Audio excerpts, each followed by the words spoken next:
किस्से अनसुने, the horror experience.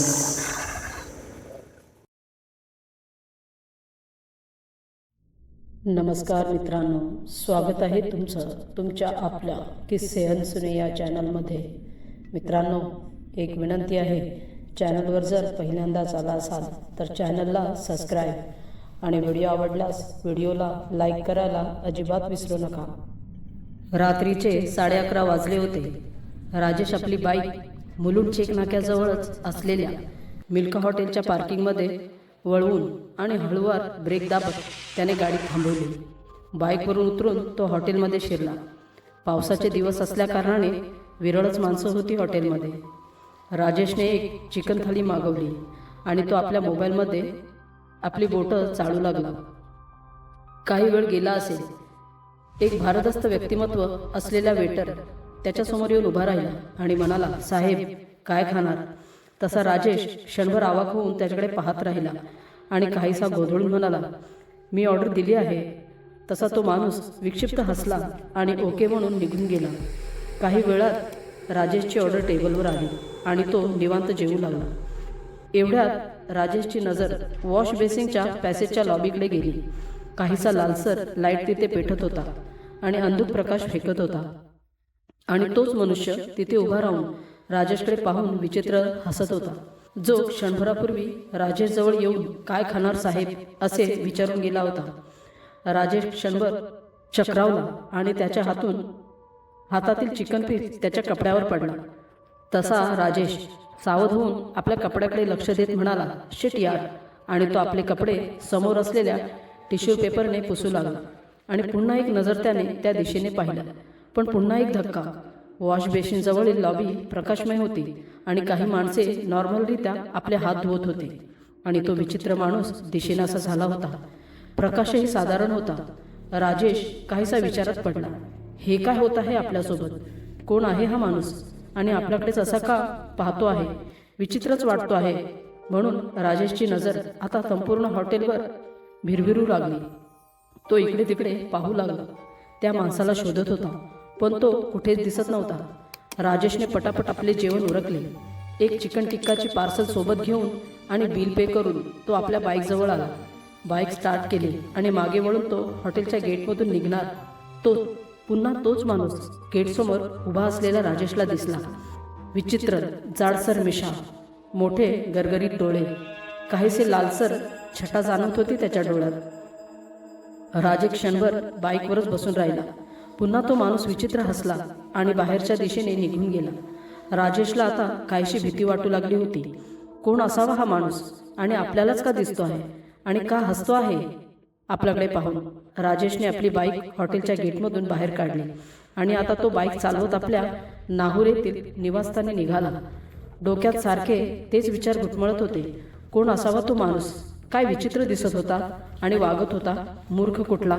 असे उद्गार राजेशच्या तोंडातून आपसुक निघाले आणि अचानक बाईक काहीसे धक्के खात कप्प दिशी बंद पडली. ठिकाण होतं शासकीय कामगार हॉस्पिटल. रात्रीचे 1:30 वाजले होते. पावसाची हलकी रिपरिप चालूच होती.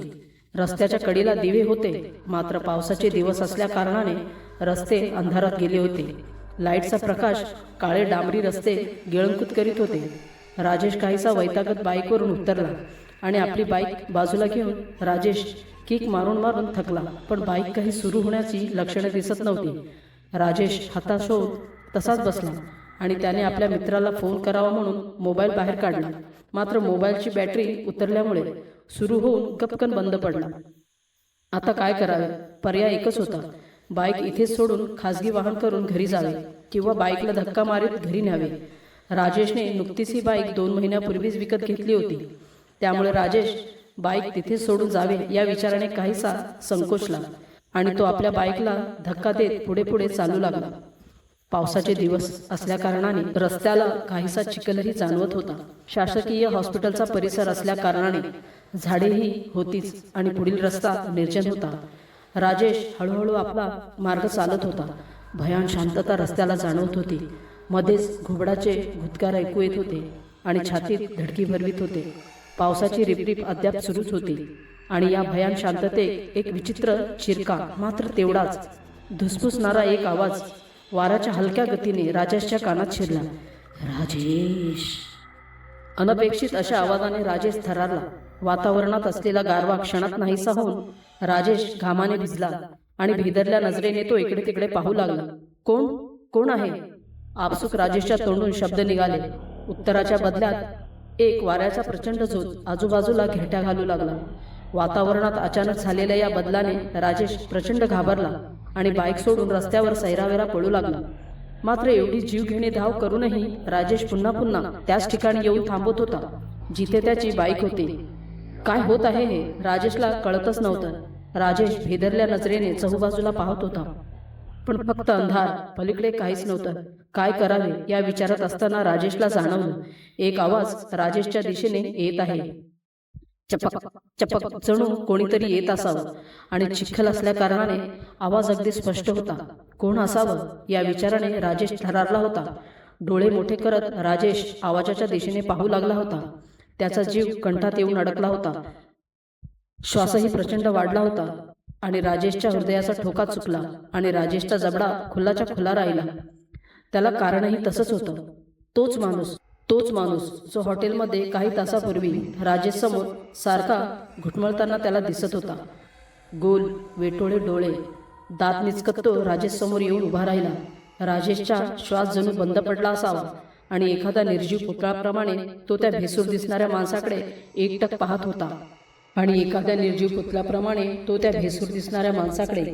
पाहत होता. आता त्या माणसाने आपला विद्रूप चेहरा राजेशच्या चेहऱ्याजवळ आणत दात विचकत म्हणाला, चिकन टिक्का एकटाच खाणार का? मला पण हवंय, देतोयस ना? राजेश त्याचा तो भेसूर पण तितकाच थरारक आवाज ऐकून जागेवरच बेशुद्ध पडला. पुढे काय झालं ते राजेशला ठाऊक नाही. आता सकाळ झाली होती आणि राजेशला एका कर्कश आवाजाने जाग आली. ये उठ रे बेवड्या, रोज मेले एक ना एक कडमडलेला असतं इथे, झेपत नाही तर पिता कशाला? राजेश काहीसा कणत कसा बसा उठला आणि बाईक सावरून चालू लागला. बऱ्यापैकी उजाडलं होतं. रस्त्याच्या कडेला एक गॅरेज उघडं दिसलं. तसं राजेशने बाईक ढकलतच त्या गॅरेजजवळ नेली आणि बंद पडले आहे असं म्हणाला. तसा गॅरेजवाला पोराने बाईकला किक मारली. तशी बाईक धुरधुर करत एका किकमध्ये स्टार्ट झाली. राजेशने डोक्याला हात लावला आणि त्याने गॅरेजवाल्याला रात्रीचे सर्व प्रकार सांगितला. तसं गॅरेजवाला म्हणाला, साहेब, हा प्रकार काही नवीन नाही आमच्यासाठी. अमावस्येच्या रात्रीनंतर या हॉस्पिटलच्या परिसरात एकतरी माणूस अशी एखादी घटना सांगून जातोच आम्हाला. हे नेहमीच आहे. ही जागाच झपाटलेली आहे. कोणाचे अपघात होतात तर कोणी चकव्यात सापडते. तुम्ही नशिबवान आहात जे इथवर आलात. राजेशचं डोकं सुन्न झालं होतं आणि तो घरच्या दिशेने निघाला, पुन्हा मिल्का हॉटेलमध्ये न जाण्याचा निश्चय करून. मित्रांनो, अमावस्येच्या रात्री निर्जन स्थानी जाऊ नका आणि वशाट पदार्थ तर मुळीच बाळगू नका. कोणास ठाऊक कोण माग काढेल आणि मागे येईल. चला तर मित्रांनो, भेटूया पुढील कथेसह. तोपर्यंत नमस्कार.